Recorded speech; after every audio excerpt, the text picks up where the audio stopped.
నమస్కారం ఘంటారావానికి స్వాగతం. ముందుగా ప్రధాన అంశాలు.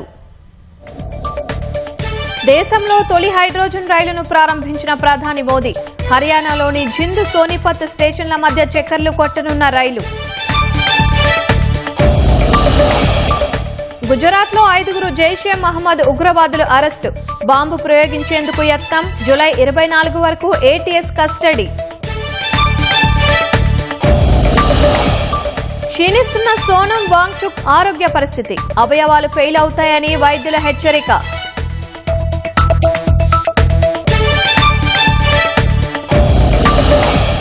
రాష్ట్రంలో పలు చోట్ల దంచుకొట్టిన వర్షాలు. వాతావరణం చల్లబడడంతో రైతులకు కాస్త ఊరట.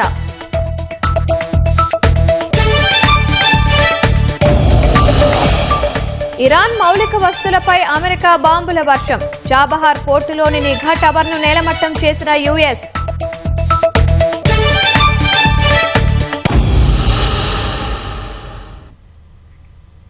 పర్యావరణానికి ఎలాంటి నష్టం వాటిల్లకుండా ప్రయాణికులను గమ్యస్థానాలకు చేరవేసేందుకు భారతీయ రైల్వే తొలి అడుగు వేసింది.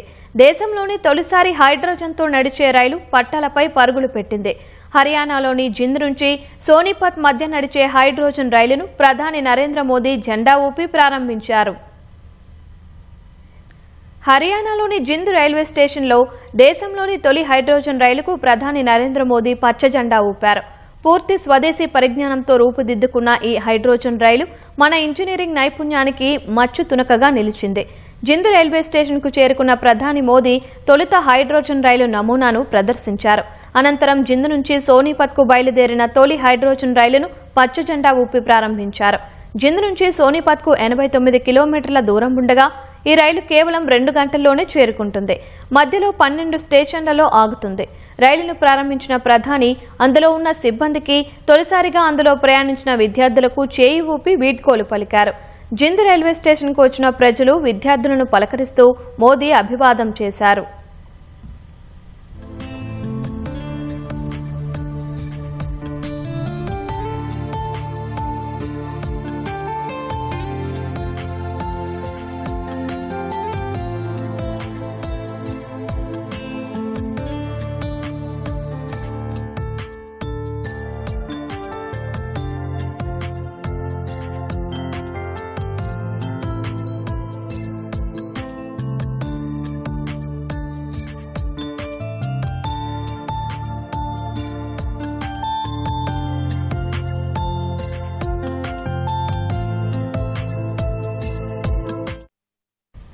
ప్రస్తుతం దేశంలో విస్తృతంగా నడుస్తున్న విద్యుత్ రైలు పైన ఉండే కరెంటు తీగల నుంచి విద్యుత్ను తీసుకుంటాయి. దీనికి భిన్నంగా హైడ్రోజన్ రైలు సొంతంగా విద్యుత్ను ఉత్పత్తి చేసుకుంటుంది.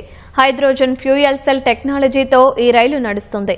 అంటే హైడ్రోజన్ను విద్యుత్గా మార్చుకొని ఇంజిన్ను నడిపిస్తుంది. ఈ ప్రక్రియలో నీటి ఆవిరి ఉద్గారంగా వెలువరిస్తుంది. నీటి ఆవిరి బయటకు వెలువడటం వల్ల పర్యావరణానికి ఎలాంటి హాని జరగదు. డీజిల్ ఇంజన్ల వల్ల కార్బన్ ఉద్గారాలు వెలువడతాయి. శిలాజ ఇంధనాలపై ఆధారపడాల్సిన ఉంటుంది. అంతేకాకుండా శిలాజ ఇంధనాలను విదేశాల నుంచి దిగుమతి చేసుకోవడానికి భారీగా విదేశీ మారక ద్రవ్యాన్ని వినియోగించాల్సి ఉంటుంది. హైడ్రోజన్ రైలు వల్ల చమురుపై ఆధారపడే పరిస్థితి క్రమంగా తగ్గుతుంది. డీజిల్ ఇంజన్లతో పోలిస్తే హైడ్రోజన్ రైలు ఇంజిన్ తక్కువ శబ్దం చేస్తుంది.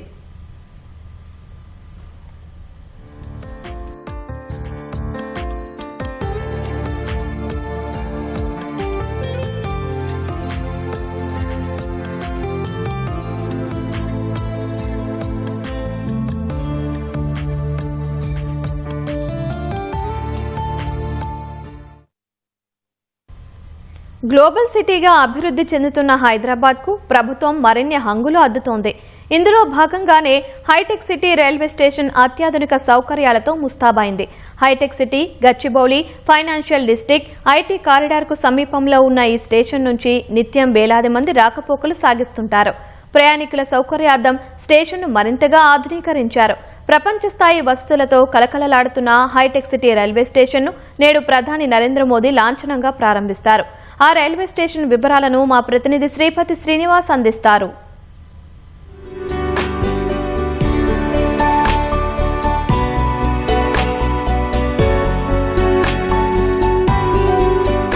అత్యాధునిక సౌకర్యాలు, ఆధునిక హంగులతో హైటెక్ సిటీ రైల్వే స్టేషన్ సిద్ధమైంది. ప్రయాణికులకు మెరుగైన మౌలిక సదుపాయాలు అందించడమే లక్ష్యంగా ఈ స్టేషన్ను ఆధునీకరించారు. ఇంతకీ ఈ స్టేషన్లో వచ్చినటువంటి సౌకర్యాలు ఏంటి, ఆ డీటెయిల్స్ తెలుసుకుందాం.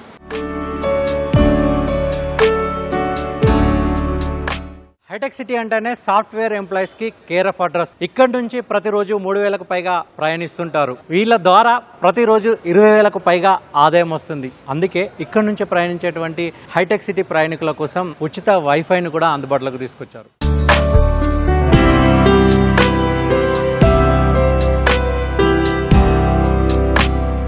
ప్రయాణికుల సౌకర్యాలకు స్టేషన్లో పెద్దపీట వేశారు. ముఖ్యంగా స్టేషన్కి వెళ్లే వారంతా కూడా వృద్ధులు, పిల్లలు ఎక్కువగా వస్తుంటారు. వాళ్ళంతా కూడా లగేజ్ ను ఎక్కువ సంఖ్యలో తీసుకొస్తుంటారు. వాళ్ళకి ఎటువంటి ఇబ్బందులు కలగకుండా ఉండేందుకు ఎస్కలేటర్లను, లిఫ్ట్లను కూడా ఏర్పాటు చేశారు. ముఖ్యంగా ప్రయాణికుల భద్రత కోసం అత్యాధునిక సీసీ కెమెరాలను అందుబాటులోకి తీసుకొచ్చారు.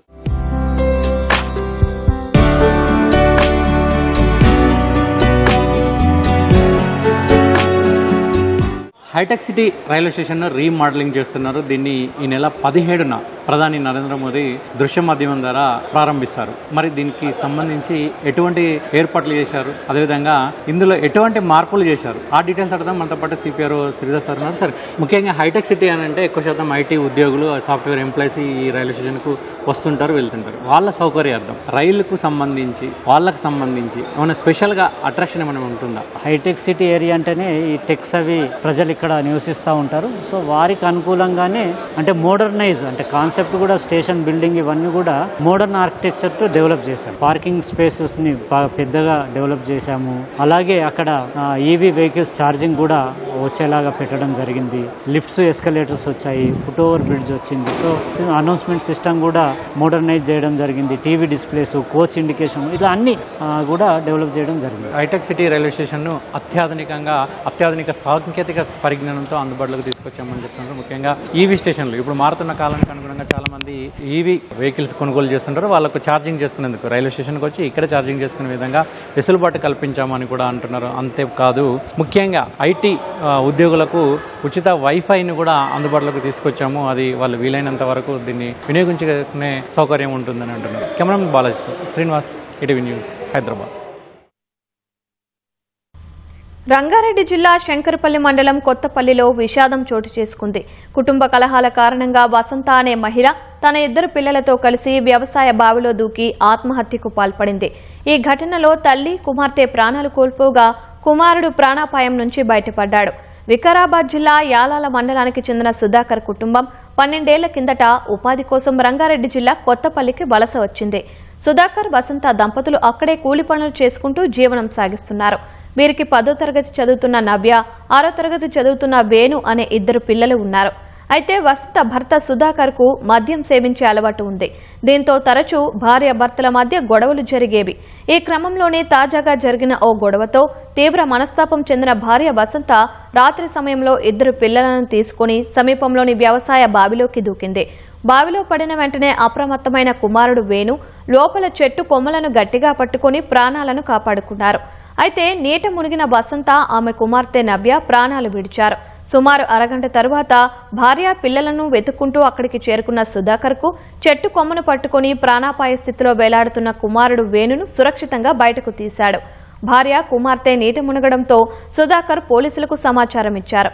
ఘటనా స్థలానికి చేరుకున్న పోలీసులు మృతదేహాలను వెలికితీసి పోస్టుమార్టం కోసం చేవెళ్ల ప్రభుత్వ ఆసుపత్రికి తరలించారు. కేసు నమోదు చేసిన పోలీసులు దర్యాప్తు చేస్తున్నారు. హైదరాబాద్ కీసర పోలీస్ స్టేషన్ పరిధి ఔటర్ రింగ్ రోడ్డుపై తెల్లవారుజామున రోడ్డు ప్రమాదం జరిగింది. ఆగి ఉన్న ఆటోను గుర్తు తెలియని వాహనం ఢీకొట్టింది. ప్రమాదంలో 2 వ్యక్తులు అక్కడికక్కడే మృతి చెందారు. గొర్రెలతో కీసర నుంచి ఘట్కేసర వైపు వెళ్తున్న అశోక్ లేలాండ్ వాహనం రాంపల్లి రాగానే డ్రైవర్ కి నిద్ర రావడం, పక్కకి ఆపి నిద్రపోవడంతో ప్రమాదం జరిగింది. మృతులు రాములు, రషీద్ మెదక్ జిల్లా పాపన్నపేటకు చెందిన వారుగా గుర్తించారు. సమాచారం అందుకున్న పోలీసులు కేసు నమోదు చేసి హిట్ అండ్ రన్ చేసిన వాహనాన్ని గుర్తించే పనిలో ఉన్నారు.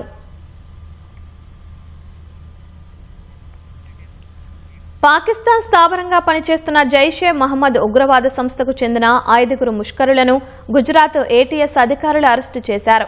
పట్టణ్ జిల్లా సిద్పూర్ తాలూకా ఖడియాల్ గ్రామంలో వీరందరినీ అదుపులోకి తీసుకున్నారు. వారిని బిలాల్ అబీద్ బాయ్ షేరా, మహమ్మద్ అయూబ్ కడివాలా, మహమ్మద్ పాలన్పురి, షఫియా రాయిష్ ముక్తి, మహమ్మద్ హసన్ కర్దియాగా పోలీసులు గుర్తించారు. గుజరాత్లో ఉగ్ర నెట్వర్క్ను ఏర్పాటు చేసేందుకు ప్రయత్నిస్తూ జులై 3న ఏటీఎస్ చేతికి 8 మంది ఉగ్రవాదులు చిక్కారు. ఆ 8 మందిని ముష్కరులను విచారించగా ఈ 5గురి పేర్లు బయటకు వచ్చాయి. ఈ ముఠాను జులై 24 వరకు ఏటీఎస్ కస్టడీకి కోర్టు అప్పగించింది. నిందితుల్లో ఒకరు క్రూడ్ టైం బాంబును తయారు చేసి దాన్ని పరీక్షించేందుకు విఫలయత్నం చేసినట్లు ఏటీఎస్ తెలిపింది. ముందుగా అరెస్టైన 8 మందిలోని కొందరు ముష్కరులు ఈ ముఠాకు బాంబు తయారీ సామగ్రిని అందించినట్లు గుర్తించారు. లెవెల్ క్రాసింగ్ వద్ద గేట్ మ్యాన్ నిర్లక్ష్యం కారణంగా పశ్చిమ బెంగాల్లో ఓ రైలు పాఠశాల వ్యాన్ను బలంగా ఢీకొట్టింది. ఈ దుర్ఘటనలో 2 చిన్నారులు సహా మొత్తం 3 ప్రాణాలు కోల్పోయారు. ముర్షిదాబాద్ జిల్లా కర్నా సుబర్ణ రైల్వే స్టేషన్ సమీపంలోని లో లెవెల్ క్రాసింగ్ గేట్ వద్ద ఈ ఘటన చోటు చేసుకుంది. ఈ ప్రమాదంలో పాఠశాల వ్యాన్లో ఉన్న చాలా మంది విద్యార్థులకు గాయాలయ్యాయి. వ్యాన్ నుజ్జునుజ్జైంది. ముందుగా ఒక రైలు వెళ్లిన తర్వాత క్రాసింగ్ గేటు తెరుచుకుంది. కొద్దిసేపటికి మరో రైలు వస్తున్నప్పటికీ సాంకేతిక కారణాలతో ఆ గేటు మూసుకోలేదు. అయితే ఈ విషయాన్ని అక్కడి గేట్ మ్యాన్ గమనించలేదు. ఇదే సమయంలో స్కూల్ వ్యాన్ పట్టాలు దాటేందుకు ముందుకు వెళ్లగా ఒక లోకల్ రైలు వేగంగా వచ్చి దాన్ని ఢీకొట్టినట్లు ప్రత్యక్ష సాక్షులు తెలిపారు. ఈ కేసులో గేట్ మ్యాన్ ను పోలీసులు అరెస్టు చేశారు. నిజామాబాద్ జిల్లా నందిపేట్ తహసీల్దార్ సంతోష్ రెడ్డిని సస్పెండ్ చేస్తూ కలెక్టర్ ఇలా త్రిపాఠి ఉత్తర్వులు జారీ చేశారు. పలు గ్రామాల్లో అసైన్డ్ భూములు ఉండగా ఆస్తి బదలాయింపు విషయంలో పలు దరఖాస్తులు పెండింగ్లో ఉన్నాయి. వాటిని లబ్ధిదారులతో తహసీల్దార్ మాట్లాడుకుని అక్రమంగా పట్టా చేసినట్లు ఆరోపణలు ఉన్నాయి. ఈ మేరకు కలెక్టర్కు ఫిర్యాదులు అందడంతో విచారణకు ఆదేశించారు. అసైన్మెంట్ భూములను ఇతరుల పేరున బదలాయించడం, నాలా కన్వర్షన్ చేయడం, రిజిస్ట్రేషన్లో అవినీతి వంటి అక్రమాలకు పాల్పడినట్లు ఆధారాలు సమర్పించారు. దీంతో కలెక్టర్ ఇలా త్రిపాఠి తహసీల్దార్ సంతోష్ రెడ్డిని సస్పెండ్ చేస్తూ ఉత్తర్వులు జారీ చేశారు. తెలంగాణ తల్లిని అవమానించేలా ఎవరు మాట్లాడినా ఎదిరించాలని రాష్ట్ర రవాణా, బీసీ సంక్షేమ శాఖల మంత్రి పొన్నం ప్రభాకర్ వ్యాఖ్యానించారు. కొట్లాడి తెచ్చుకున్న తెలంగాణను అవమానిస్తే సహించేది లేదని ఆగ్రహం వ్యక్తం చేశారు.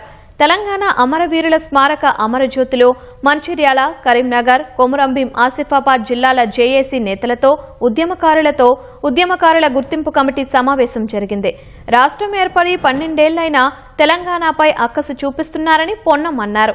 ఉద్యమంలో భాగస్వాములైన వారందరినీ గుర్తించి గౌరవించాలని ప్రభుత్వం లక్ష్యంగా పెట్టుకుందని తెలిపారు. తెలంగాణ కొట్లాడి తెచ్చుకున్నటువంటి వ్యక్తులం ఇక్కడ ఉన్నాం. తెలంగాణ ప్రజల ఆకాంక్ష, తెలంగాణ సకల జనుల ఆకాంక్ష. సంవత్సరాల వారి కొట్లాడి సాధించుకున్న ఈ పోరాటం చట్ట పద్ధతిలో చట్టరీత్యా పార్లమెంట్ ప్రకారం వచ్చింది. కానీ కొంతమంది ఇప్పటికి 12 ఏళ్ళైనా కూడా మన తెలంగాణ ఏదో పాకిస్తాన్ ఇండియా విభజనలకి జరిగిందనో, తెలంగాణ తలుపులు వేసి తెచ్చుకున్నారనో, తెలంగాణ దొంగతనంగా అర్ధరాత్రి తెచ్చుకొని పోయినామో అనేటువంటి వాటిలో నోరు భవిష్యత్తులో ఎవ్వడు తెరవకుండా చూసే బాధ్యత మనందరి మీద ఉన్నది. నేను మీ యొక్క మన ఉనికి పోరాటం ఎక్కడ కూడా నేను తగ్గించమని అడుగుతలేను. కానీ మన తల్లి తెలంగాణ తల్లిని అవమానపరచడం ఎవడైనా సరే, ఏ పార్టీడైనా సరే, వాళ్ళు మాత్రం గట్టిగా రాజకీయాలకు అతీతంగా ఆట ఆడుకోవాలి. ఇది మాత్రం దయచేసి విజ్ఞప్తి చేస్తున్నాను. హైదరాబాద్లోని నాచారం పెద్ద చెరువు పునరుద్ధరణ పనులకు హైడ్రా శ్రీకారం చుట్టింది. 108 ఎకరాలకు పైగా విస్తీర్ణంలో ఉన్న చెరువు అభివృద్ది పనులను హైడ్రా కమిషనర్ రంగనాథ్ లాంఛనంగా ప్రారంభించారు. చెరువు పక్కన ఆట స్థలాలు, ఉద్యానవనాలు అందుబాటులోకి తేనుంది. సుమారు 28 కోట్లతో చెరువును అభివృద్ది చేస్తున్నారు. 9 నెలల్లో ఈ చెరువు నగరవాసులకు అందుబాటులోకి వస్తుందని రంగనాథ్ తెలిపారు. హైడ్రా అభివృద్ది చేసిన చెరువుల వద్ద వర్షకాలం వరద కష్టాలు తొలగడమే కాకుండా భూగర్భ జలమట్టాలు పెరిగాయని రంగనాథ్ హర్షం వ్యక్తం చేశారు.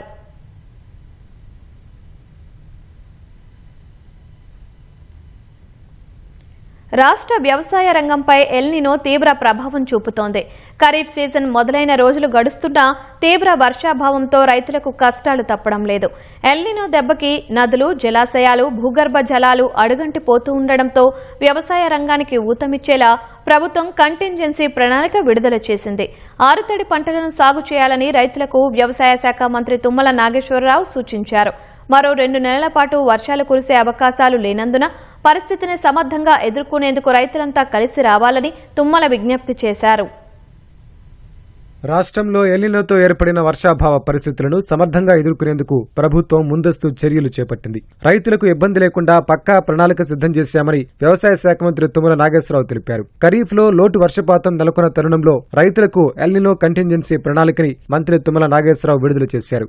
భౌగోళిక, వాతావరణ, నేలల స్వభావం ఆధారంగా 3 వ్యవసాయ ప్రాంతాలుగా విభజించి ఆయా ప్రాంతాల ప్రత్యేక పరిస్థితులకు అనుగుణంగా రూపొందించినట్లు వివరించారు. ప్రతి జిల్లా, మండలానికి చెందిన వర్షపాతం పరిస్థితులు, రానున్న 2 నుంచి 3 వారాల వాతావరణ అంచనాలు, భారత వాతావరణ శాఖ సూచనలతో పాటు ఏ పంటను ఏ సమయంలో విత్తనం అనుకూలమో తెలియజేసే 18 ప్రధాన పంటల శాస్త్రీయ మార్గదర్శకాలు ఆ ప్రణాళికలో ఉన్నట్లు తుమ్మల తెలిపారు. సంప్రదాయ పంటలైన వరి వంటివి కాకుండా ఉద్యాన, ప్రత్యామ్నాయ పంటల సాగు చేయాలని రైతులకు ప్రభుత్వం సూచించింది.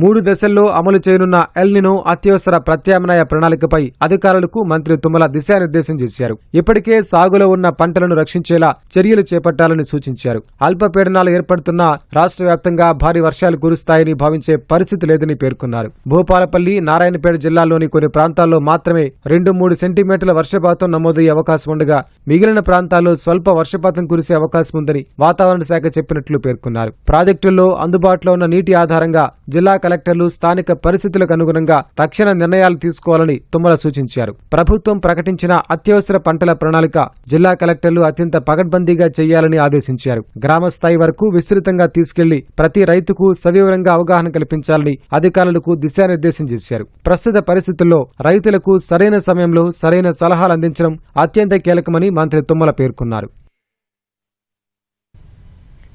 హర్యానాలోని జింద్లో హైడ్రోజన్ ట్రైన్ ప్రారంభించిన అనంతరం ప్రధాని సభలో మాట్లాడుతున్నారు. ప్రత్యక్ష ప్రసారం ద్వారా చూద్దాం.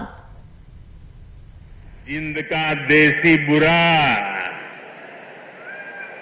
और यहाँ का घेवर, ये वो यादें हैं जो जिंद से जुड़ ही जाती है. साथियों, इतने वर्षों में जिंद का घी और जिंद का घेवर तो नहीं बदला, लेकिन जिंद के तेवर बदल गए हैं. आज जिंद बीजेपी एनडीए के सुशासन मॉडल की तस्वीर बन रहा है. बीते वर्षों में पूरा हरियाणा ही विकास की नई पटरी पर चल पड़ा है. आज का ये कार्यक्रम डबल इंजन की बीजेपी सरकार के इसी मिशन को नई ऊर्जा से भर रहा है. साथियों, आज जिंद का, हरियाणा का नाम इतिहास के पन्नों में दर्ज हो गया है. आज यहां से देश को पहली हाइड्रोजन ट्रेन मिली है. आपको याद होगा साथियों, आज भी हम पढ़ते हैं, सुनते हैं कि भारत में पहली ट्रेन बॉम्बे से ठाणे के बीच चली थी, जिसे आज मुंबई कहते हैं.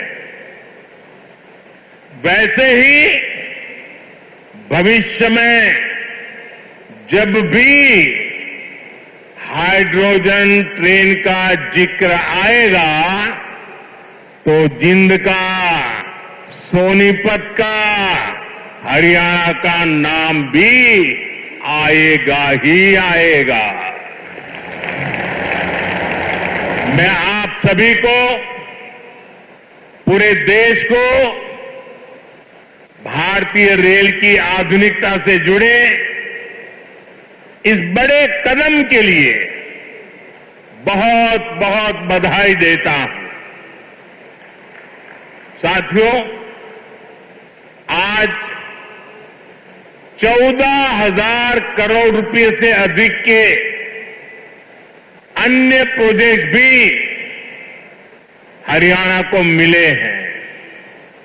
इसमें रेलवे के, हाईवे के अनेक प्रोजेक्ट्स हैं, हमारी विरासत से जुड़े प्रोजेक्ट्स हैं और 2 नए मेडिकल कॉलेज भी हरियाणा की सेवा के लिए समर्पित है।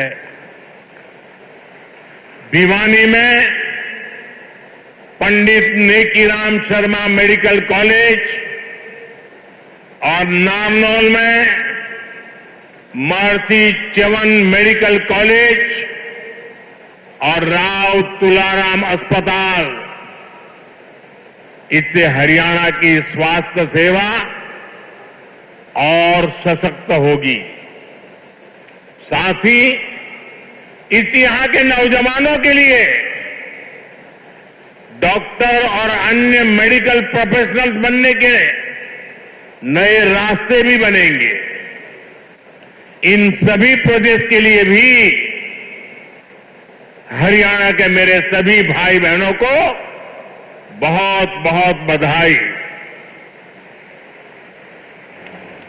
साथियों, आज जिंद और हरियाणा के लोगों की मैं एक और बात के लिए सराहना करूंगा।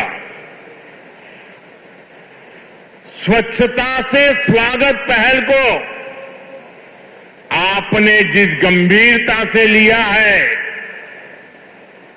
जिस तरह मेरे आने से पहले यहां के लोग स्वच्छता अभियान में नए सिरे से, नई ऊर्जा से जुटे हैं, वो दिल खुश कर देने वाला है।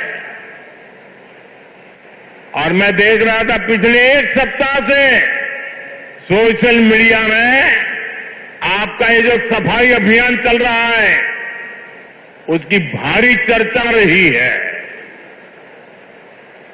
लेकिन कुछ लोगों ने ये भी कहा है सोशल मीडिया में, मोदी जी आप बार बार आइए ताकि हमारा जिंद स्वच्छ रहे।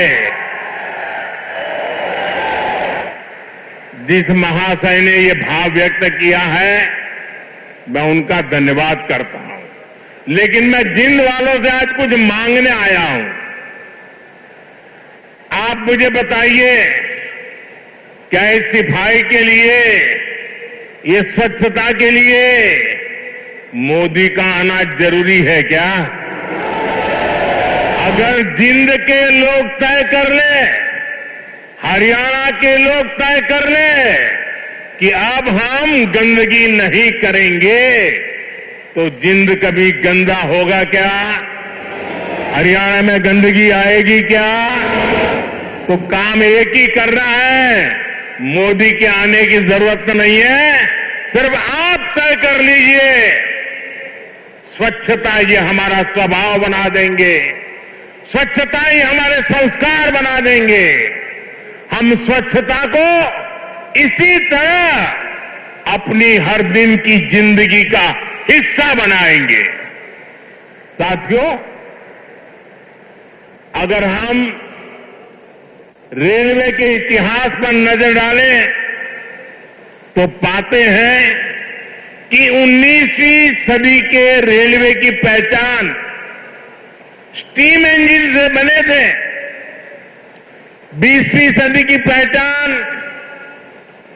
डीजल और बिजली से चलने वाली रेल बनी और अब 21वीं सदी की रेल हाइड्रोजन से चलने वाली है। आज भारतीय रेल ने भी 21वीं सदी की इस टेक्नोलॉजी में एक बड़ा स्टेप लिया है। आज जिंद से सोनीपत के बीच हाइड्रोजन ट्रेन चली है। अभी ये सफर 90 किलोमीटर का है, लेकिन भविष्य में इसका विस्तार होने की बहुत संभावनाएं हैं। हम इस पर रिसर्च करते रहेंगे, लागत कम कैसे हो इसका तरीका ढूंढते रहेंगे, एफिशिएंसी कैसे बढ़े इस पर काम करते रहेंगे और बड़ी जांच पड़ताल करते करते एक के बाद एक कदम उठाते जाएंगे। दुनिया में हाइड्रोजन ट्रेन अभी अभी आई है, करीब 7-8 साल पहले ही अस्तित्व में आई है। अभी दुनिया के 3 या 4 देश ही हैं जिनके पास हाइड्रोजन ट्रेन चलाने का सामर्थ्य है, और जिन देशों में अभी ऐसी हाइड्रोजन ट्रेन भी चल भी रही है, वहां बहुत शुरुआती दौर में है। लेकिन भारत की जो ये हाइड्रोजन ट्रेन है, उसके सामर्थ्य के बारे में सुनकर आपको भी गर्व होगा, एक एक हिंदुस्तानी को गर्व होगा। साथियों, जिंद से सोनीपत को चलने वाली हाइड्रोजन ट्रेन दुनिया की सबसे ताकतवर हाइड्रोजन ट्रेन है।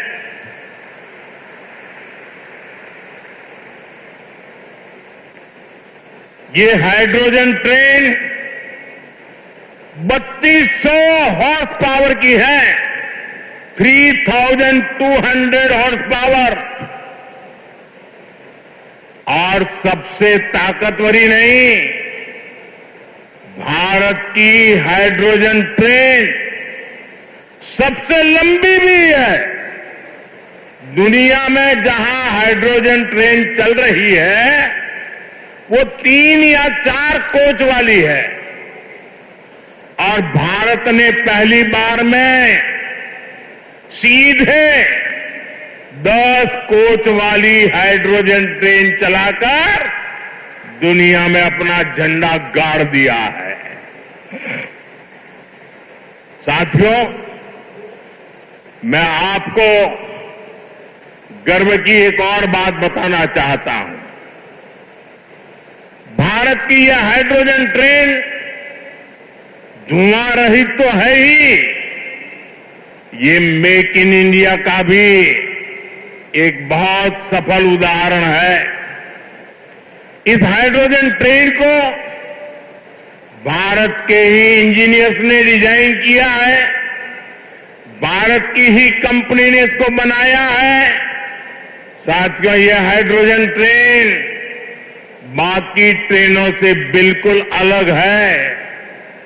इसके लिए पूरा सिस्टम अलग चाहिए, पूरा इंफ्रास्ट्रक्चर अलग चाहिए।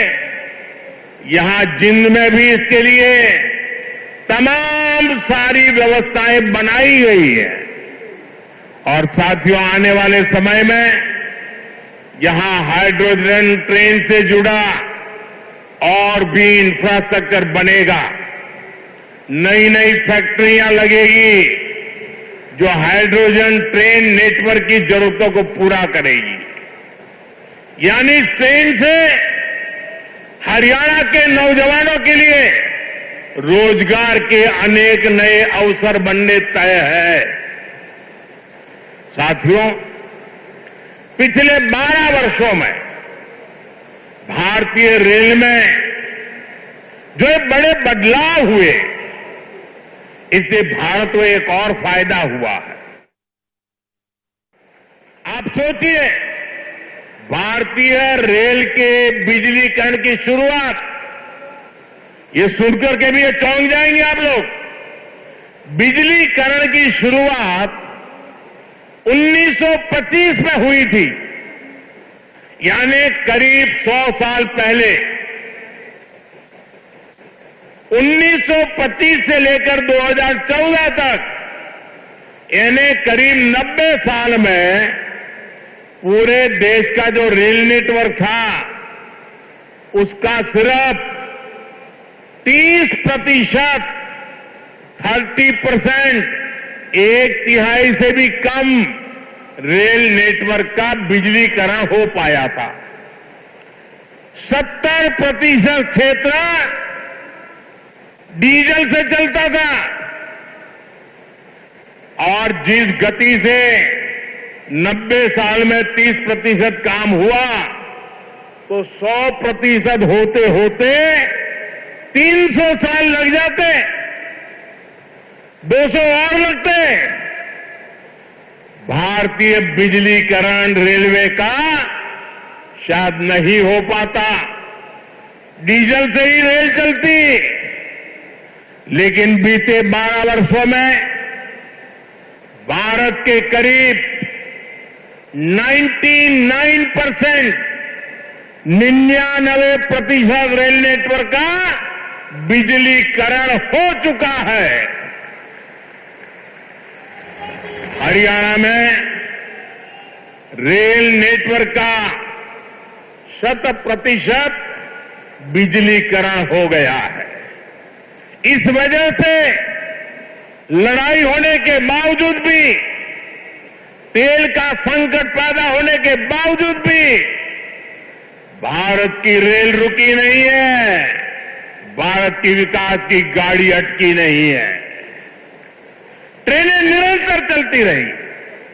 साथियों, रेल हो, रोड हो, कनेक्टिविटी का ऐसा काम सुविधा भी देता है और विकास की गति भी कई गुना बढ़ा देता है।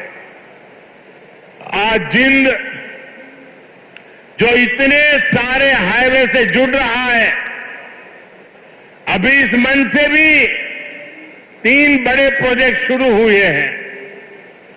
दिल्ली, अमृतसर, कटरा एक्सप्रेस वे के हरियाणा वाले हिस्से का लोकार्पण हुआ है। जींद गोहाना नेशनल हाईवे भी राष्ट्र को समर्पित किया गया है। इसके अलावा अंबाला काला आम 4 लेन से भी हरियाणा और हिमाचल दोनों राज्यों के लोगों को बहुत सुविधा होगी।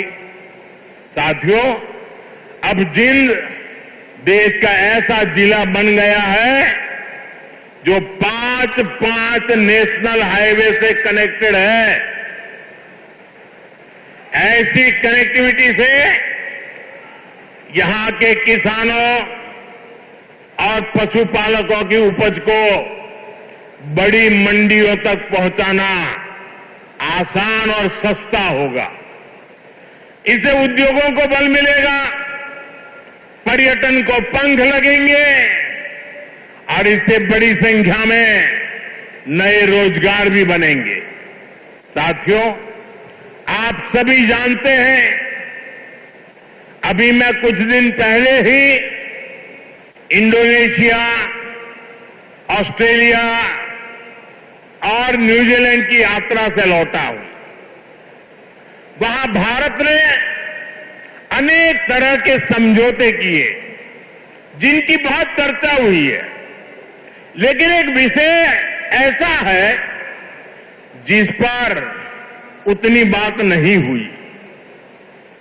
ये विषय मेरे देश के और विशेषकर हरियाणा के युवाओं से जुड़ा हुआ है और वह विषय है खेलकूद, स्पोर्ट्स। साथियों, ऑस्ट्रेलिया और न्यूजीलैंड में वहां की सरकारों से स्पोर्ट्स को लेकर मेरी व्यापक चर्चा हुई है।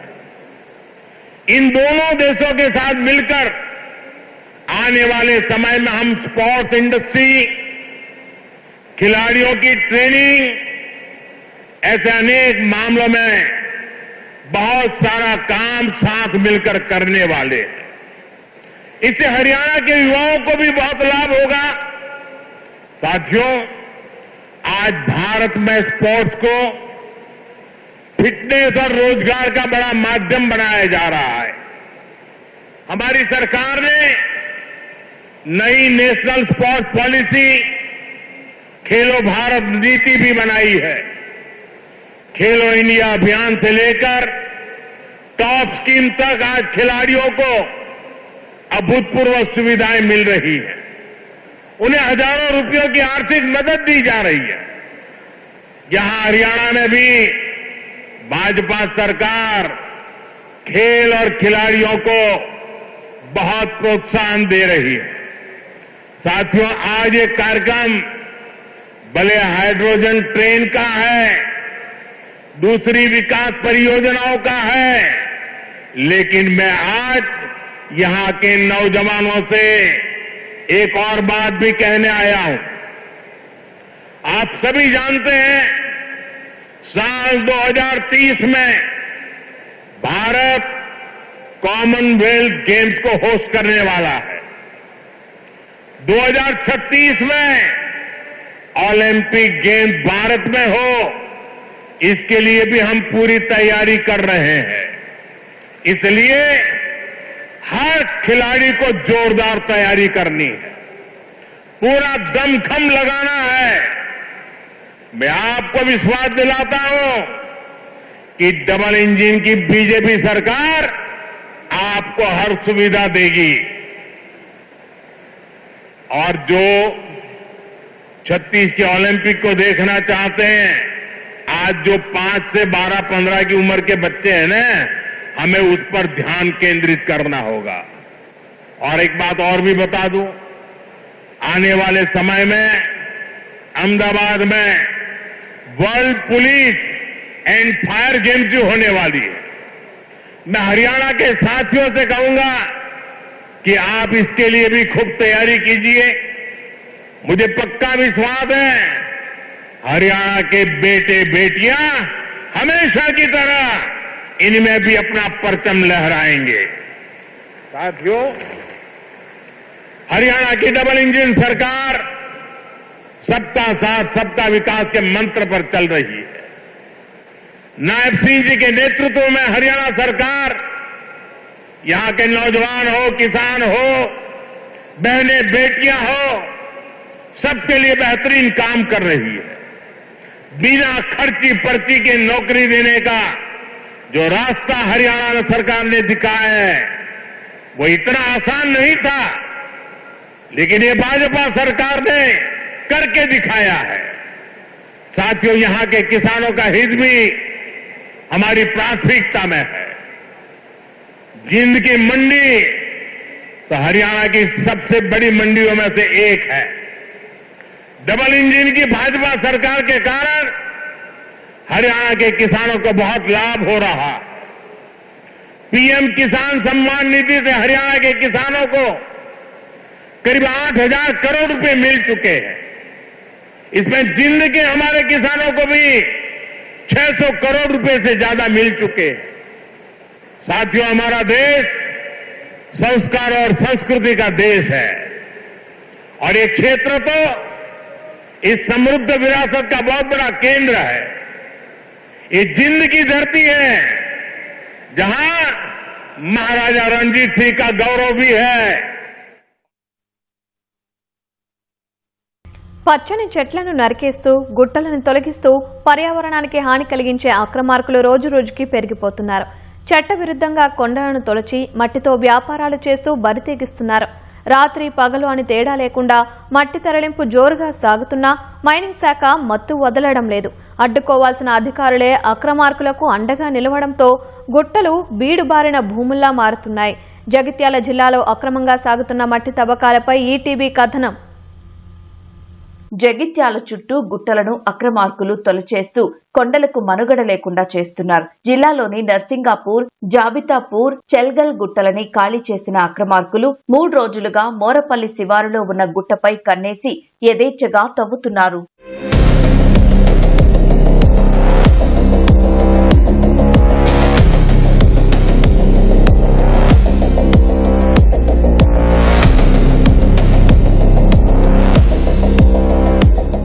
మైనింగ్ మైనింగ్ శాఖ నుంచి అనుమతి తీసుకున్నామని, గుట్ట నుంచి తీసిన మట్టితో గ్రామంలో రోడ్డేస్తామని గ్రామ ప్రజాప్రతినిధి చెబుతున్నట్లు స్థానికులు వాపోతున్నారు. ఇప్పటికే వేలాది మెట్రిక్ టన్నుల మట్టిని తవ్వేశారని ఆరోపిస్తున్నారు. రాత్రి పగలు అనే తేడా లేకుండా అక్రమార్కులు దందా చేస్తున్న మైనింగ్ శాఖ అటువైపు కన్నెత్తి చూడటం లేదని గ్రామస్తులు ఆగ్రహం వ్యక్తం చేస్తున్నారు.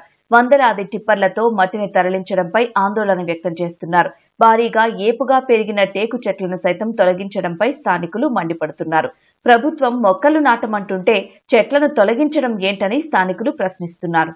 ప్రభుత్వ పెద్దల అనుమతులు అండదండలతోటి వాళ్ళు చెప్పినటువంటి ఇష్టానుసారంగా రాత్రిపూట తవ్వకాలు జరుపుతూ మరి ఇలా దాదాపుగా ఒక 30 ఎకరాలు మా పక్కనే తాటిపల్లి శివారు ప్రాంతం మోరపల్లి మధ్యలో ఉన్నటువంటి గుట్టనే కానివ్వండి, ఇవాళ దాదాపు 3.5 నుంచి ఒక 6, 7, 8 ఎకరాలు తీయడం జరిగింది. మనకు చెట్లు ఉంటే బాగా సౌలతి ఏదైనా కానీ పీకుడు ఖరాబు చేయకుండా కొంచెం కాపాడుండ్రి. గుట్టలు కానీ ఏది చెట్లు కానీ దయచేసి అందరూ మంచిగా కాపాడుకోవాలి. మనం చెట్లు ఎందుకు తీస్తుర్రు? మనం పెంపు అని గవర్నమెంట్ చెప్తుండ్రు, మళ్ళీ తీసేసుడు ఎందుకు? మరి అవి అమ్ముడు ఎందుకు, తీసుడు ఎందుకు? ఇవన్నీ ఎందుకు? గుట్టలు చెట్లు వీక్కుంటా పెట్టుడే మీరే అలా పెట్టాలని చెప్తుండ్రు ఉపాధి వాళ్ళకు, మళ్ళీ అవే మీరు తీస్తుర్రు. అది ఎందుకు తీస్తుర్రు? గుట్టలు చెట్లు అన్నీ తీయడం చాలా బేకార్ అనేటువంటి విషయం. ఎందుకంటే గుట్టలు చెట్లన్నీ మనమే పెట్టిస్తున్నాం, మనమే తీసేపిస్తున్నాం. ఈ మట్టి అమ్ముకోవడం కూడా జరుగుతుంది. అధికారులు మాత్రం ఎవరు పట్టించుకుంటలేరు. దీని గురించి ఏంటంటే చెట్లన్నీ పోవడంతో వర్షపాతం కూడా రైతులకు తక్కువ అవుతుంది. పర్యావరణాన్ని ధ్వంసం చేసి భవిష్యత్తు తరాలకు గుట్టల నేవి కనిపించకుండా కబ్జాదారులు చేస్తున్నారని గ్రామస్తులు ఆవేదన వ్యక్తం చేస్తున్నారు. మద్యం మత్తు ఎంత ప్రమాదకరమో కృష్ణా జిల్లా మచిలీపట్నం మండలం బొట్లవానిపాలెం ఘటన తెలియజెబుతోంది. గ్రామానికి చెందిన రామ్మోహన్ రావు తాగిన మైకంలో కుమారుడు కళ్యాణ చక్రవర్తిని కొట్టి చంపాడు. తండ్రి కుమారులు ఇద్దరూ మద్యం అలవాటు ఉన్నవారే. 2 రోజుల క్రితం బాగా తాగిన కళ్యాణ్ తండ్రితో గొడవ పడ్డాడు. చివరికి ఆయనపై చేయి చేసుకున్నాడు. గురువారం రాత్రి కూడా తాగొచ్చి నిద్రపోయాడు. అదే సమయంలో మద్యం మత్తులో ఇంటికొచ్చిన రామ్మోహన్ రావు నిద్రపోతున్న కుమారుడిపై కర్రతో దాడి చేశాడు. బలమైన దెబ్బలతో తీవ్ర రక్తస్రావమై కళ్యాణ చక్రవర్తి మృతి చెందాడు. మచిలీపట్నం రూరల్ పోలీసులు కేసు నమోదు చేసి దర్యాప్తు చేస్తున్నారు.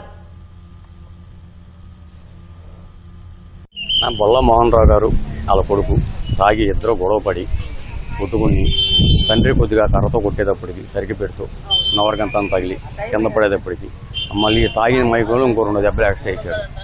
2 దెబ్బలు ఎక్స్ట్రా వేసేటప్పటికి ఆ కుర్రోడు అక్కడే చనిపోయాడని ఇలా తెలియక వాళ్ళు ఏం చేశారంటే అంబులెన్స్ ఫోన్ చేసి అంబులెన్స్ వస్తాం లేట్ అయితే ఊళ్ళో ఆటో ఉంటే ఆటో వేసుకుని వస్తుంటే ఇంజనీరింగ్ కాలేజ్ దాకా వచ్చేటప్పటికి అంబులెన్స్ వచ్చింది. అంబులెన్స్లో ఎక్కేస్తుంటే అంబులెన్స్ సిబ్బంది అయ్యా చనిపోయాడని చెప్పి 20% చనిపోయాడని చెప్పి అక్కడ అన్నారు. అక్కడ అన్న తర్వాత కాదని మేము హాస్పిటల్ తీసుకెళ్తున్నాం. హాస్పిటల్ తీసుకొచ్చాము. హాస్పిటల్ తీసుకొచ్చిన తర్వాత ఇక్కడ డాక్టర్ సిబ్బంది చూసి అయ్యా చచ్చిపోయాడని చెప్పారు.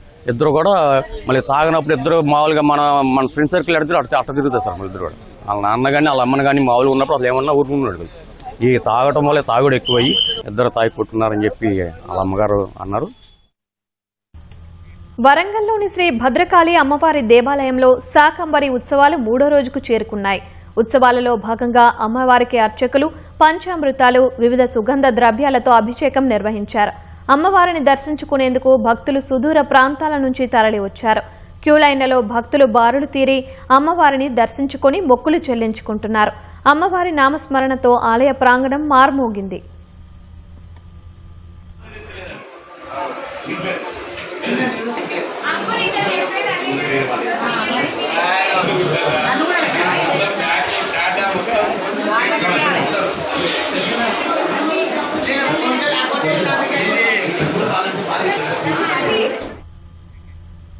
నీట్ ప్రశ్నాపత్రం లీకేజీకి కేంద్రం బాధ్యత వహించాలని 20 రోజులుగా నిరాహార దీక్ష చేస్తున్న సామాజిక కార్యకర్త సోనం వాంగ్చుక్ ఆరోగ్యం క్షీణిస్తోంది. ఆయన అవయవాలు విఫలమయ్యే అవకాశాలు ఉన్నాయని వైద్యులు తెలిపారు. వాంగ్చుక్ ఇప్పటికే ప్రమాదకర స్థితికి చేరుకున్నారని వివరించారు. వాంగ్చుక్ డెత్ బెడ్ పై ఉన్నారని Cockroach Janata Party chief Abhijit Dipke ఆవేదన వ్యక్తం చేశారు. తాను కూడా వద్దని చెబుతున్నప్పటికీ ఆయన నిరాహార దీక్ష కొనసాగిస్తున్నారని వివరించారు. వాంగ్చుక్ శరీరం చిక్కి శల్యమై ఎముకలు కనిపిస్తున్నాయని, ఆయన నిలుచునేందుకు యత్నిస్తూ 2 సార్లు కింద పడబోయారని వివరించారు. కాగా 20 రోజులుగా ఆహారం తీసుకోనప్పటికీ అక్కడికి వస్తున్న విద్యార్థులను చూస్తూ సోనం వాంగ్చుక్ నవ్వులు చిందిస్తున్నారని జాతీయ మీడియా తెలిపింది. నీట్ పేపర్ లీక్ వ్యవహారంలో నైతిక బాధ్యత వహిస్తూ కేంద్ర విద్యాశాఖ మంత్రి ధర్మేంద్ర ప్రధాన్ రాజీనామా చేయాలని సోనం వాంగ్చుక్ 20 రోజులుగా నిరాహార దీక్ష చేస్తున్నారు. సూపర్ హిట్ చిత్రం 3 ఇడియట్స్ లో తాను పోషించిన పున్సుక్ వాంగ్డు అలియాస్ రాంచో పాత్రను ప్రముఖ సామాజిక కార్యకర్త సోనం వాంగ్చుక్ ను స్ఫూర్తిగా తీసుకుని చిత్రీకరించలేదని బాలీవుడ్ నటుడు ఆమిర్ ఖాన్ స్పష్టత ఇచ్చారు. రాంచో పాత్ర సోనం వాంగ్చుక్దేనన్నది కేవలం అపోహ మాత్రమే అని చెప్పారు. నీట్ లీక్ వ్యవహారంలో కేంద్ర ప్రభుత్వం బాధ్యత వహించాలంటూ 20 రోజులుగా వాంగ్చుక్ చేస్తున్న నిరాహార దీక్ష దేశవ్యాప్తంగా చర్చనీయాంశమైన వేళ ఆమిర్ ఖాన్ వ్యాఖ్యలు ప్రాధాన్యం సంతరించుకున్నాయి. ఆస్కార్ కు నామినేట్ అయిన లగాన్ 25 ఏళ్లు పూర్తి చేసుకున్న వేళ లండన్ ఇండియన్ ఫిల్మ్ ఫెస్టివల్లో ఆ చిత్రాన్ని ప్రత్యేకంగా ప్రదర్శించారు. ఈ సందర్భంగా రాంచో పాత్ర గురించి విలేకరు ప్రశ్నించగా 3 ఇడియట్స్ చిత్రీకరణ సమయంలో వాంగ్చుక్ ఎవరో చిత్ర బృందానికి తెలియదని అమీర్ స్పష్టం చేశారు.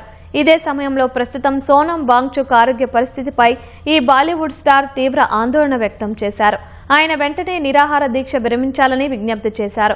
వాంగ్చుక్ చేస్తున్న పని మంచిదన్న అమీర్ ఖాన్ సినిమాలతో సంబంధం లేకుండా ఆయనను గౌరవిస్తున్నానని వ్యాఖ్యానించారు. ఇస్రోలో అనుభవజ్ఞులైన 100 మంది శాస్త్రవేత్తలు రాజీనామా చేశారన్న వార్తలపై కేంద్ర శాస్త్ర సాంకేతిక శాఖ సహాయ మంత్రి జితేంద్ర సింగ్ స్పందించారు.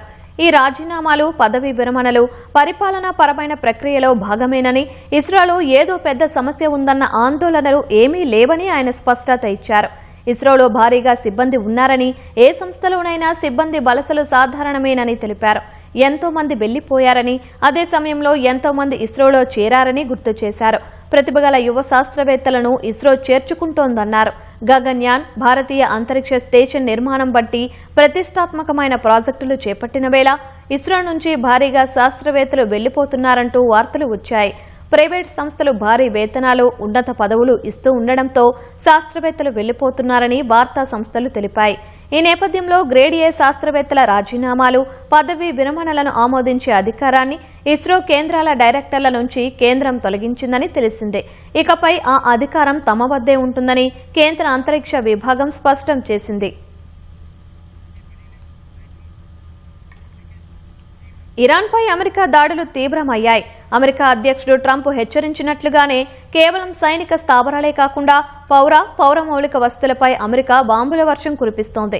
కీలకమైన చాబహార్ పోర్టులోని నిఘా టవర్ను నేలమట్టం చేసిన అమెరికా దళాలు వంతెనలు, విమానాశ్రయాలు, రైల్వే స్టేషన్లే లక్ష్యంగా విరుచుకుపడుతున్నాయి. తాజా దాడుల్లో 7 ప్రాణాలు కోల్పోగా పలు నగరాల్లో విద్యుత్, కమ్యూనికేషన్ వ్యవస్థలు పూర్తిగా స్తంభించిపోయాయి. గల్ఫ్ ఆఫ్ ఒమన్లోని ఇరాన్కు చెందిన కీలకమైన చాబహార్ పోర్టుపై అమెరికా మరోసారి విరుచుకుపడింది. ఈ వైమానిక దాడుల్లో పోర్టులోని ఓ భారీ నిఘా టవర్ కుప్పకూలింది. వాణిజ్యానికి అత్యంత కీలకమైన చాబహార్ పోర్టులోని నిఘా టవర్ కూలుతున్న చిత్రాన్ని అమెరికా రక్షణ మంత్రి పీట్ హెగ్సెత్ పోస్ట్ చేశారు. ఈ పోర్టుపై 3వ విడత దాడులు జరిగిన మాట వాస్తవమేనని ఇరాన్ అంగీకరించింది. ఆ టవర్ కేవలం వాణిజ్య నౌకల రాకపోకలను పర్యవేక్షించేందుకేనని ఇరాన్ చెబుతోంది. ఇరాన్ వ్యాప్తంగా ఉన్న పోర్టులన్నింటిలోనూ పారామిలిటరీ రెవల్యూషనరీ గార్డ్స్ దళాలు రహస్య కార్యకలాపాలు సాగిస్తున్నట్లు అమెరికా అనుమానిస్తోంది. ట్రంప్ ప్రకటించినట్లే ఇరాన్లోని సైనిక స్థావరాలే కాకుండా పౌర మౌలిక వస్తువులపై సైతం సెంట్రల్ కమాండ్ దాడులకు పాల్పడుతోంది. ఇవాళ తెల్లవారుజామున దక్షిణ హర్ముజ్గాన్ ప్రావిన్స్తో పాటు బందర్ ఖమీర్ నగరంలోని వంతెనలపై జరిగిన అమెరికా దాడుల్లో 7 మరణించినట్లు ఇరాన్ ప్రకటించింది. ఇరాన్ షహర్ నగరంలోని విమానాశ్రయంపై క్షిపణి దాడి చేసింది. పోర్టు నగరం బందర్ అబ్బాస్లో రైల్వే సబ్స్టేషన్ సహా కమ్యూనికేషన్ టవర్లను పేల్చివేయడంతో విద్యుత్ సరఫరా నిలిచిపోయింది.